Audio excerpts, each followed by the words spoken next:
Well, I've had a few people ask me in the last few days what I think about all of this stuff being shot down, balloons, and this, that, and the other. Since obviously I do run a UFO reporting center, which at times gets quite busy, and as I've mentioned before, November is always my busiest month. So usually this time of year, not a whole lot going on. Starlink satellites, things of that sort.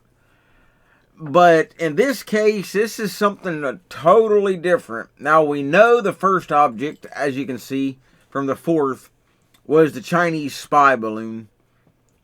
Uh, they have said that there's been some Western technology found on it, English writing. Not too sure. You'll never get a straight answer out of the government. I don't care who's in charge. Then Friday, the second one being shot down over Alaska.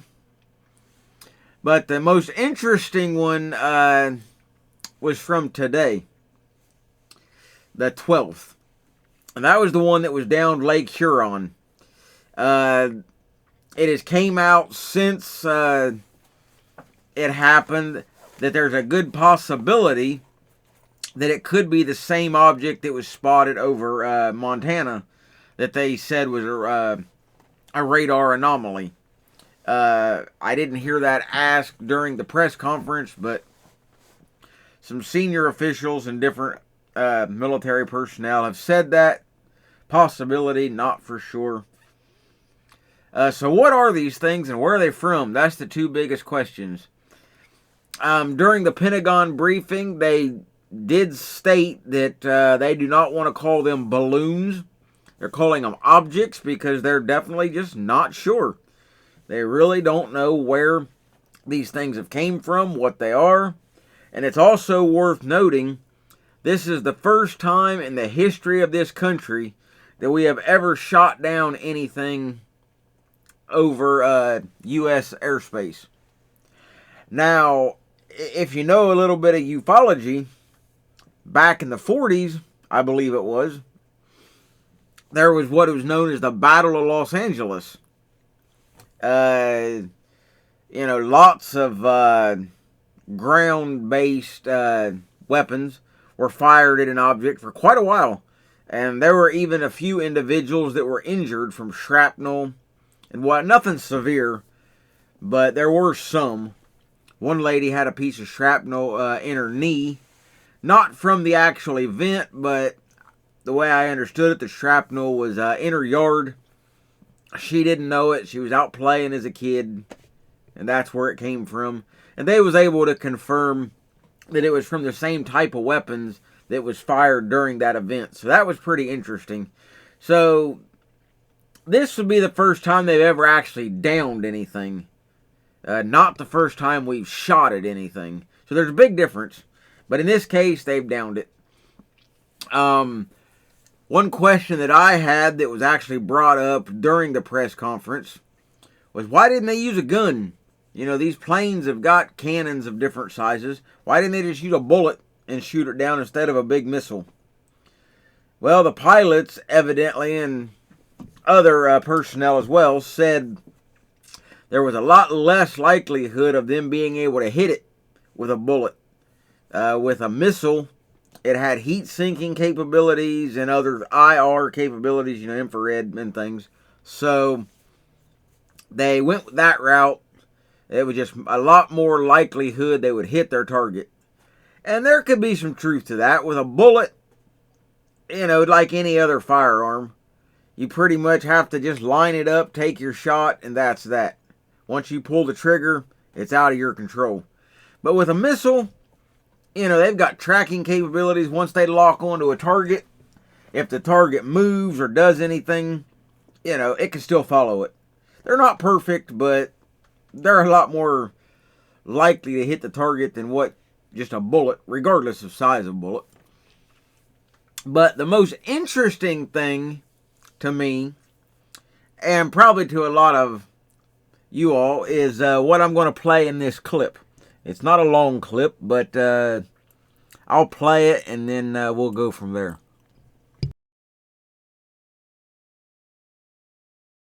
Thank Thank you. Let's go to Helene Cooper, New York Times. Hi, thanks, Pat, and thanks for doing this. This is for General Van Herk. Because you still haven't been able to tell us what these things are that we are shooting out of the sky, that raises the question, have you ruled out aliens or extraterrestrials, and if so, why? Because that is what everyone is asking us right now. Yeah, thanks for the question, Helene. I'll let the intel community and the counterintelligence community figure that out. I haven't ruled out anything at this point. We continue to assess every threat or potential threat unknown that approaches North America with an attempt to identify it.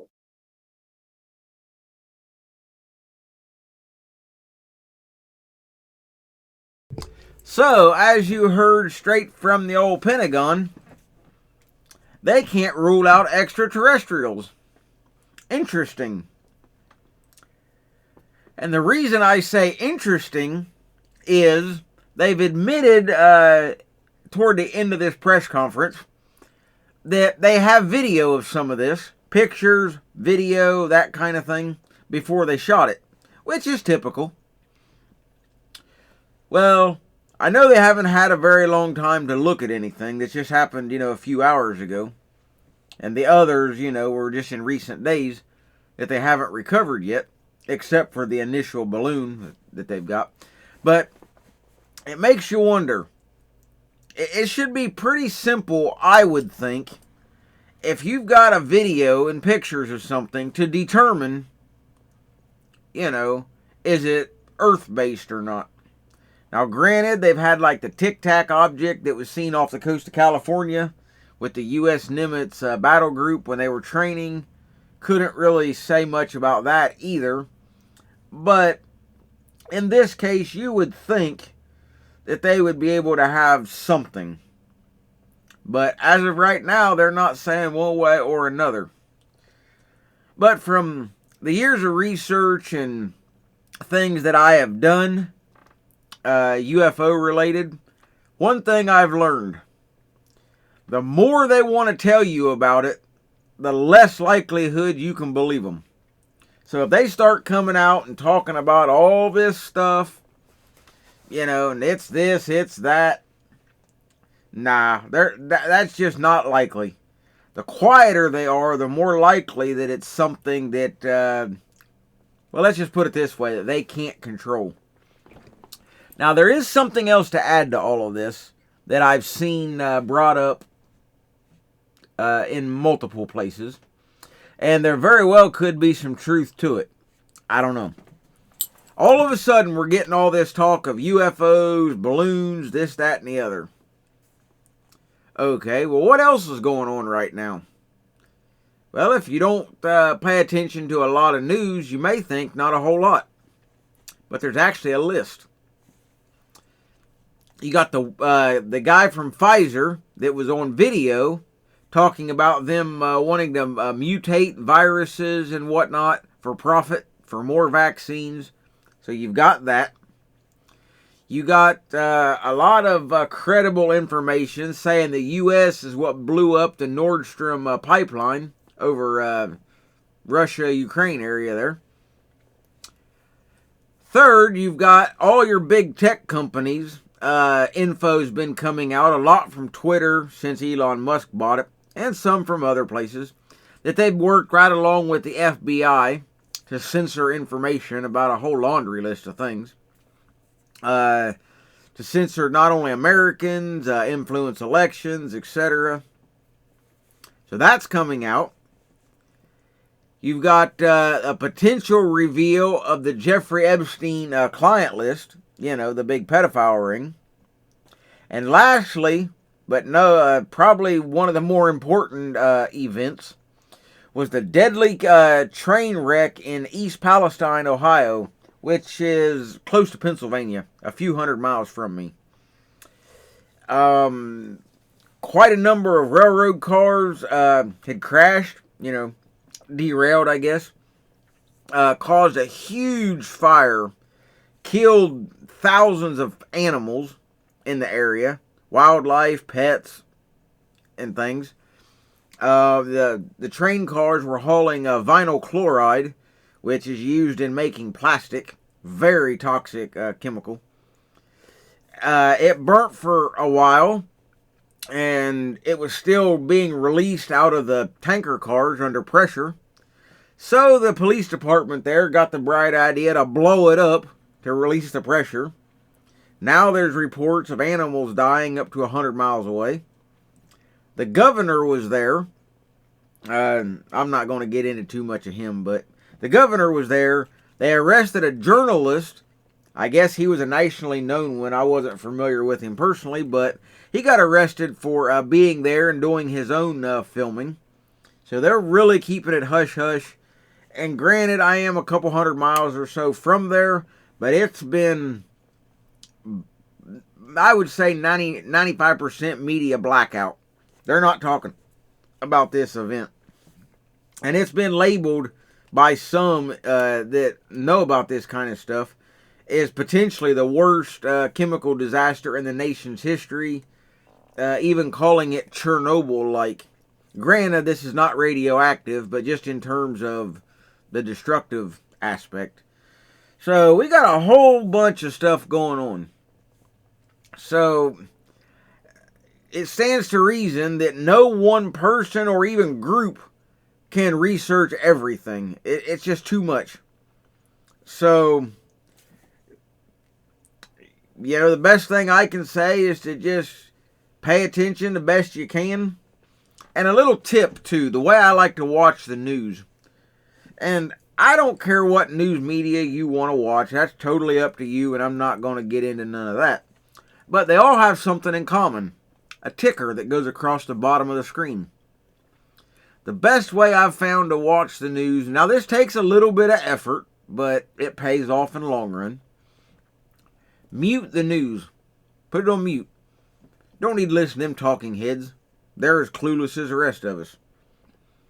But watch the ticker at the bottom of the screen.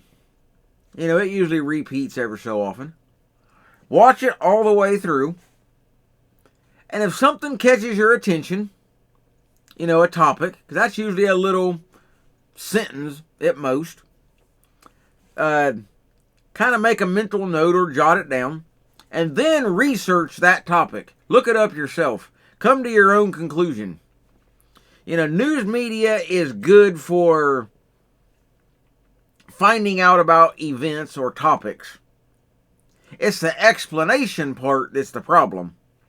But they are valid, all of them, telling you, hey, there was a train derailment, or hey, they shot something down, or whatever the case may be.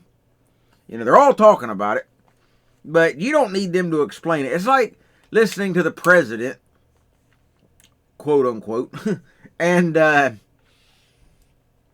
you heard what he said. He talks for an hour. You heard every word. And then now they'll have commentators on for the next 5 hours telling you what he said. No, I know what he said. I heard him. Came out of his own mouth. So it's kind of the same thing. Make up your own mind. You don't need somebody to do it for you. So this video is getting kind of long.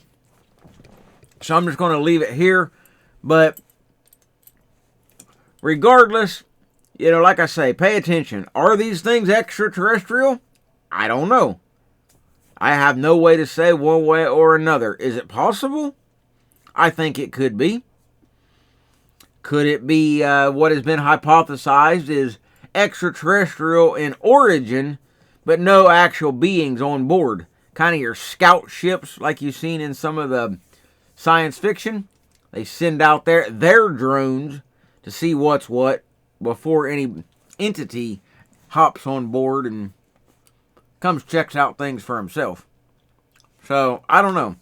So, feel free to leave a comment down below. Let me know what you think.